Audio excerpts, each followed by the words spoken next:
अस्सलाम वालेकुम my dear students, welcome to my channel quick study hub. मैं यहाँ पे आप स्टार्ट करवाया हुआ चैप्टर नंबर 9 और हम 9.2 एक्सरसाइज से पहले कुछ टर्म्स पढ़ रहे हैं। जैसे हमने लास्ट वीडियो में पढ़ा था कि हमारे पास जो जनरल एंगल्स हैं को टर्मिनल्स एंगल्स में क्लॉकवाइज और एंटी क्लॉकवाइज रोटेशन के बारे में पढ़ा था। अब हम स्टार्ट करने जा रहे हैं इसमें एंगल्स इन स्टैंडर्ड पोजीशंस। क्या अगर आपके पास क्वाड्रेंट गिवन है, आपको पता है क्वाड्रेंट हमारे पास 4 होते हैं, अगर उनमें आपने देखना है कि एंगल्स की पोजीशंस क्या होती हैं, तो जैसे यहाँ पे मेंशन है एंगल्स इन स्टैंडर्ड पोजीशंस कौन से होते हैं 90, 180, 270, 360, इन्हें हम बोलते हैं क्वाड्रेंटल एंगल्स।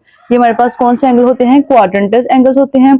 और 4 एंगल्स की स्टैंडर्ड पोजीशंस हैं जो मैं ऊपर आपको बता चुकी हूँ। वो कौन कौन से एंगल हैं, 90 का है, 180 का है, 270 का है और 360 का एंगल है। अब मैं आपको बता रही हूँ फर्स्ट वाला जो एंगल है हमारे पास वो होगा 90 डिग्री का, इसे हम बोलते हैं राइट एंगल। राइट एंगल है ये अल्फा माइनस, मतलब इसे हम बोलते हैं फर्स्ट क्वाड्रेंट वाला एंगल अल्फा एंगल है, जो कि किस में लाई करेगा, फर्स्ट क्वाड्रेंट में लाई करेगा। इसके बाद आप देखिएगा आपके पास है बीटा एंगल, जो कि सेकंड क्वाड्रेंट में लाई करेगा। ये फर्स्ट रोटेशन थी, जब वो सेकंड रोटेशन करेगा तो वो सेकंड क्वाड्रेंट में आ जाएगा, जो कि हमारे पास होता है 180 डिग्री। और जो 180 डिग्री का एंगल होता है वो हमारे पास क्या होता है, लीनियर एंगल होता है, जो कि हमारे पास स्ट्रेट लाइन है। इसके बाद देखिएगा थर्ड वन हमारे पास क्या है, थर्ड वाला एंगल जो है वो हमारे पास गैमा एंगल है, जो थर्ड क्वाड्रेंट में आगे मजीद रोटेशन जाएगी वो एंगल हमारे पास क्या हो जाएगा 270 डिग्री का। अब 270 डिग्री हमारे पास यहाँ पे शो करवा रहा है कि ये हमारे पास थर्ड क्वाड्रेंट में है, ठीक है। इसके बाद जो थर्ड क्वाड्रेंट इसे बोलते हैं रिफ्लेक्सिव एंगल होते हैं। ये जब भी आपके पास एंगल 180 तक है वो हमारे पास स्ट्रेट एंगल तक आ जाते हैं, लेकिन जैसे ही वो 180 से आगे मूव करते हैं तो वहां पे हमारे पास क्या आ जाता है, रिफ्लेक्सिव एंगल हो जाते हैं, क्योंकि वो नीचे को आ जाते हैं तो उनका वो रिफ्लेक्शंस होते हैं। अब उसके बाद देखिएगा हमारे पास है लास्ट क्वाड्रेंट है, लास्ट थीटा एंगल होगा। थीटा में हमारे पास क्या होगा, ये मुकम्मल रोटेशन हो जाएगी। आपको पता है मुकम्मल रोटेशन होती है हमारे पास 360 डिग्री, और उसे हम बताते हैं ये हमारे पास होता है 2 पाई, जो कि हम सर्कल की रोटेशन भी बताते हैं 360। इस तरह अगर क्वाड्रेंट मुकम्मल हो जाता है तो वो हमारे पास क्या हो जाता है 2 पाई के इक्वल हो जाएगा। इसके बाद नेक्स्ट टॉपिक है हमारे पास ट्रिग्नोमेट्रिक फंक्शन। अब ट्रिग्नोमेट्रिक फंक्शन क्या होते हैं, जिसमें हमारे पास ट्राई एंगल, आपको मैंने स्टार्टिंग में दो दिया था इंट्रोडक्शन चैप्टर नंबर 9 का। ट्राई मीन 3, गोना मीन जो हम मेजरमेंट करते हैं, और मैट्रिक मेजरमेंट, और गोना एंगल्स की। तो हम एंगल्स की जो मेजरमेंट्स करते हैं उनके फंक्शंस आगे बताएंगे कि उनके फंक्शंस क्या होते हैं। अब देखिएगा हमने एक ट्राई एंगल ड्रॉ की है जिसमें एक राइट एंगल होता है। अब ये राइट एंगल है, ये ए बी सी। अब ए सी का पी पार्ट होगा, इसे हम बोलते हैं, ये हमारे पास बेस होती है, ठीक है। और ये हमारे पास इसका परपेंडिकुलर होता है, और ये हमारे पास क्या है, हाइपोटेन्यूज होता है। अब यहाँ पे हम बता देते हैं कि जो एंगल ए बी होता है, ए बी हमारे पास कौन सा एंगल होता है, ये हमारे पास 90 डिग्री का एंगल है। जो ए बी साइड्स होती हैं इन एंगल को हम बोलते हैं ये हाइपोटेन्यूज होते हैं। और अगर आपके पास हम देखें एंगल बी सी की रोटेशन देखें, जो बी सी है वो हमारे पास कौन से होते हैं, ऑपोजिट एंगल हम बोलते हैं। ये हमारे पास ऑपोजिट एंगल होते हैं, जबकि हमारे पास जो हमारे पास जो ए सी है, ए सी एंगल कौन सा, जो थीटा के बहुत ही करीब है, इसे हम बोल देंगे ये हमारे पास है एडजेसेंट एंगल होते हैं, जिसे हम बोलते हैं ये ए सी जो एंगल है ये एडजेसेंट एंगल कहलाएंगे। अब जो ए हाइपोटेन्यूज में होता है वो सी है, ऑपोजिट साइड पे एंगल जो है वो हमारे पास कौन सा कहलाएगा, ए होगा। और जो ए सी साइड पे हमारे पास जो एंगल है वो हमारे पास क्या होगा, बी होगा, ये बी एंगल कहलाएगा। अब हम यहाँ पे चेक करेंगे कि हमारे पास जो ट्रिग्नोमेट्रिक फंक्शंस होते हैं वो साइन थीटा, कॉस थीटा और टेन थीटा होते हैं, और उनके इनवर्सेस होते हैं। हम चेक कर रहे हैं cos theta, sine theta and tan theta. सबसे पहले हम यहाँ पे बताएंगे कि हमारे पास साइन थीटा की वैल्यू क्या होती है। साइन थीटा ये हमारे पास होता है, हम इसे अगर देखें तो ये साइन थीटा का जो एंगल है, साइन थीटा परपेंडिकुलर, ये जो है परपेंडिकुलर ओवर हाइपोटेन्यूज, मतलब परपेंडिकुलर जो ऑपोजिट एंगल हैं, ये वाले जो ऑपोजिट एंगल हैं ओवर हाइपोटेन्यूज, इनके एंगल जो हमारे पास क्या हो जाएंगे, ए ओवर। अब ए को यहाँ पे मैंने परपेंडिकुलर बता दिया है तो ए ओवर सी, ठीक है, ये हमारे पास इक्वल टू आएंगे ए ओवर सी के। ए ओवर सी साइन थीटा आ जाएगा। अब हम यहाँ देख रहे हैं हमारे पास जो साइन थीटा है, साइन थीटा का इनवर्स क्या होता है, कोसेकेंट थीटा। अब जो कोसेकेंट थीटा होगा वो इसका चेंज होगा, वो हमारे पास क्या आ जाएगा, सी ओवर ए के इक्वल आ जाएगा। अब देखिएगा अगर हमारे पास जो साइन थीटा है वो जो उसके opposite angle over hypotenuse A over सी है, और अगर इसका साइन का हम उल्ट इनवर्स देखें तो वो हमारे पास क्या होता है, सी ओवर ए के इक्वल है। इसी तरह हम देखते हैं नेक्स्ट है हमारे पास साइन के बाद कौन सा आएगा हमारे पास, कॉस थीटा।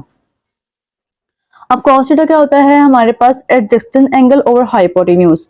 तो हम जो एडजेसेंट एंगल्स हैं और हाइपोटेन्यूज इसको देखेंगे तो हमारे पास क्या आएगा, वो बी ओवर सी आ जाएगा। अब जो बी ओवर सी की हमारे पास जो वैल्यूज हैं यहाँ पे क्या शो कर रही हैं, कॉस का जो हमारे पास इनवर्स होता है वो सीकेंड थीटा होता है, उसे हम लिख सकते हैं सी ओवर बी के इक्वल। जैसे हम क्या करेंगे, इस अमाउंट को उल्ट कर देंगे।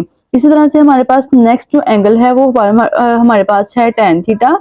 अब टेन हमारे पास क्या होता है, साइन ओवर कॉस, मतलब sine theta over cos theta. अगर हम इसको देखें हमारे पास जो दोनों सी वाले एंगल्स खत्म हो जाएंगे, साइन हमारे पास जो था उसकी वैल्यू लिख लें, साइन हमारे पास है ए ओवर सी, और जबकि कॉस की वैल्यू हमारे पास क्या है, बी ओवर सी।